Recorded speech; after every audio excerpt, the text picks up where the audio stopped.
watching Alaska's news source. Alaska's news source anchor Ariane Aramburo and photojournalist Mike Niederbrock are exploring Fairbanks in this installment of Roadtrippin. The two traded the usual news car in to hop aboard the Denali Star train. And as you can see, Ariane is joining us live from Fairbanks now to tell us how the trip is going.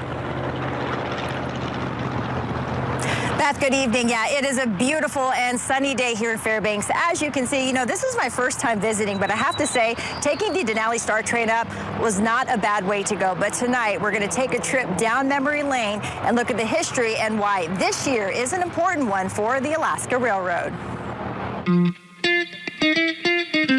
36 years before Alaska was even a state, the Transportation Foundation was already being laid. On July 15, 1923, the Alaska Railroad was complete and remained under federal ownership until 1985. The state of Alaska recognized the importance of this amazing piece of infrastructure in a state that is really very bereft of basic infrastructure, and purchased it for somewhere around $22 million, which I would characterize as the steal of the century.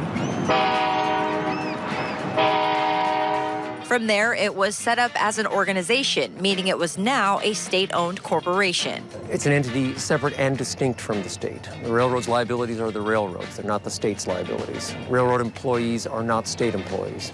So it's set up to act very similar to private enterprise. With more than 650 miles of track, the Alaska Railroad transports both freight and passengers year-round. We've got, 54 locomotives. We've got 50-plus passenger cars. We've got, 900 freight cars. And it's we move on a regular year, 4 million tons or so of freight, and over 500,000 passengers each year. It's also the last full-service railroad and the last flag stop operation in the United States. We will stop for you if you wave the train down, which is, really something, again, very unique to Alaska and to the Alaska Railroad. Fast forward to 2023, this marks the railroad's centennial year. All right, Bill, this is a centennial year for the Alaska Railroad. How excited are you for that? Very excited. It is a huge, huge thing, not only for the railroad, but for the state of Alaska. Bill O'Leary is the president and CEO of the Alaska Railroad Corporation.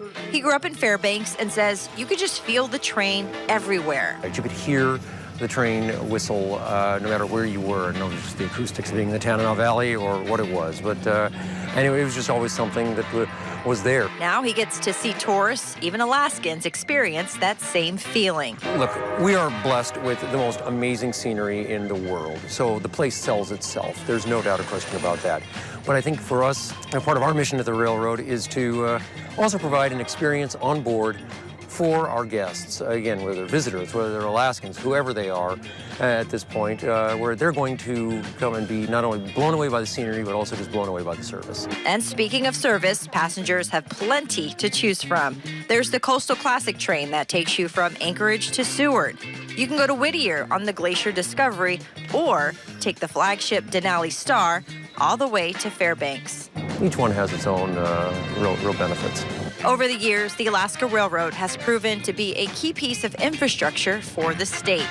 People to have seen that and realized the importance of having a rail line, 650 miles of track in an area like Alaska it showed amazing foresight. And 100 years later, it's still on the right track. 100 years is a big deal.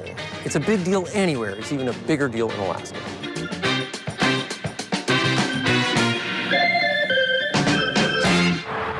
So you can imagine 100 years, that is a very big deal for the Alaska Railroad. And to learn more about the railroad's history, you can always check out the exhibit called All Aboard that is at the Anchorage Museum. It is up now through February 18th of next year. We are live in Fairbanks and Roadtrippin for Alaska's news source. I'm Ariane Aramburo. Beth, back to you.